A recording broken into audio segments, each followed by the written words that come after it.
Is there anybody in the room who has not seen this? Absolutely no hands at all. Of course, it's the new logo for the Glasgow Commonwealth Games, which is taking place in 2014.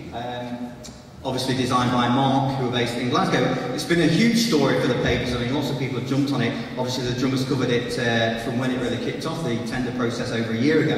It was a long process. I suppose, with this being such a big issue, I think it would be unjust of us not to get some comments from our judges, and also I'm quite keen to make this an interactive session, so don't feel you need to sit there. If you've got an opinion, then please put up your hand, or if you've got a question that you'd like to ask the panel. But I'm just keen to get some views from our judges of what their views are on the Commonwealth logo and how it was received and how that was handled. I suppose we'll start with Christopher here.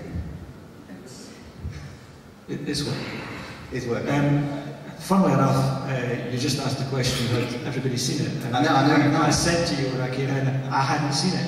So I'd love to say I was out of the country, but it's not that romantic. I just live in a bubble. I hadn't seen it. However, I'd heard a lot of chat about it. And when I saw it, it wasn't what I expected, because I'd been hearing about numbers and what the G stood for and lines and so on. And so when I saw it, I thought, actually, it's not as bad as I'd expected it to be. I think it's what it is. It's a logo, and you know, it's okay. It serves its purpose. I'm sure it's absolutely on brief. I don't think it sets the world on fire, you know, but it's functional, and I'm sure it'll work.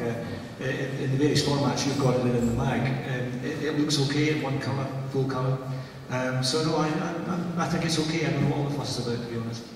Thank you very much. Paul? I was actually along at the event when the new logo was presented, and it was pretty well received, or certainly those that weren't receiving it well kept quiet that day. But I think it's one of those challenges where everyone is going to have an opinion afterwards, not always positive, but I think the guys have done a pretty good job with it. The original logo of the bid was really good quality as well, I like that. But I can see the group wanting to have something new to move forward with, and I think the new logo is, as you say, it's not going to set the heather on fire. It's pretty safe, but it's certainly a whole lot better than the TISWAS logo for the London 2012. Oof, controversial. We'll move on to the Mark Owen of our set. I'm not really qualified to comment, but no, I was going to comment about it on the Drum website, but I couldn't spell anonymous, so... Well, it's quite simple. When you see it as often as Andrew,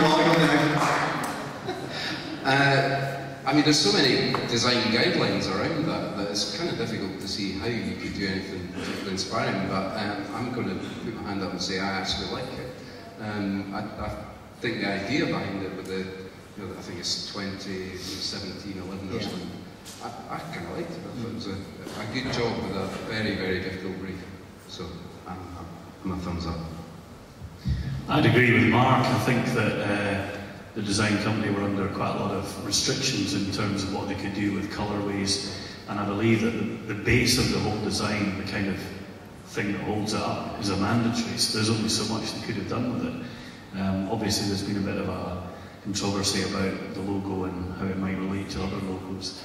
I think it's unfortunate that the press have had such a field day with that, and I've tend to like to spend more time kicking designers and kicking the creative industry rather than supporting it. So I don't mind the design. I think it's fine. I think it's just disappointing that in this country we'd rather dwell on the shortcomings of something than accentuate the positives. Yeah. On the point you kind of raised there, David, about, you know, I mean, a lot of people did jump on and kind of try to give it a kick in. Do you think that kind of displays an immense misunderstanding or lack of understanding about, you know, what the value that good design brings to a product, service, or an event in this case? Yeah, no, definitely. I think because most people don't understand something, they just think that gives them a right to have a go at it. And it's the same with any form of creativity, whether it's music, art, literature. The press are more than happy to get involved and, you know, point the finger. I think it's just part of their job. Yeah. What's your thoughts on that, Mark? Do you think there is a lack of understanding there among the public and I suppose the media as well, the way they kind of pass on it as to what value the process of design can bring? Yeah, well, I think most of the journalists that are writing about this don't know their arses from their elbows. Most journalists don't, Mark. No, I said most journalists who are writing about this. The Drum, of course, have had a very insightful point of view on it. Thank you. Yeah, I did say most journalists, didn't I? I mean, it's just a big stooshy about nothing, really, I think. We'll move on to the client now from Highland Spring. What's your kind of perception of the value that design can bring to your products and things like that? Do you think there is a big misunderstanding or a lack of understanding out there about the value of good design?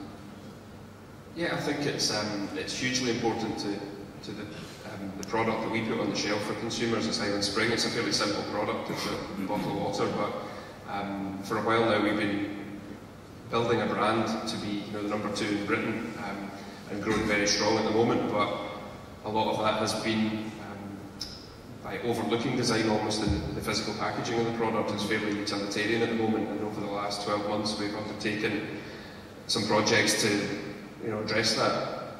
And I think design is going to play a huge part in our future in terms of premiumising the product and giving us a better fighting chance of getting that number 1 spot away from the French. Yeah.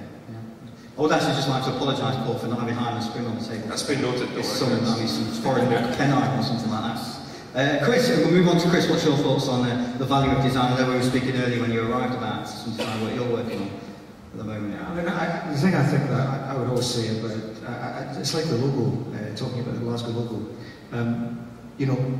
Designers can only work within the brief. They can try and bring a degree of excitement to the brief, but often, as you say, the underpinning of the brand was what it was. And I think sometimes we forget that. I think equally, I would imagine Scottish Water, for instance, have rebranded. I can't believe they didn't heavily research that.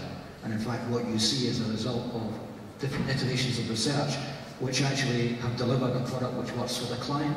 And I think sometimes we've got to think about the client and not think, subjectively look at something. And I think it's when we've been judging some of the work that we've been looking at here, is trying to remember, what was the brief, or think about what the brief might have been, thinking about, the audience who are looking at it. We were looking at stuff for students, we were also looking at stuff for corporate bodies, and they're quite different audiences. And I think sometimes people just look at something subjectively and say, I don't like that, or I like that, and they don't take anything else into consideration.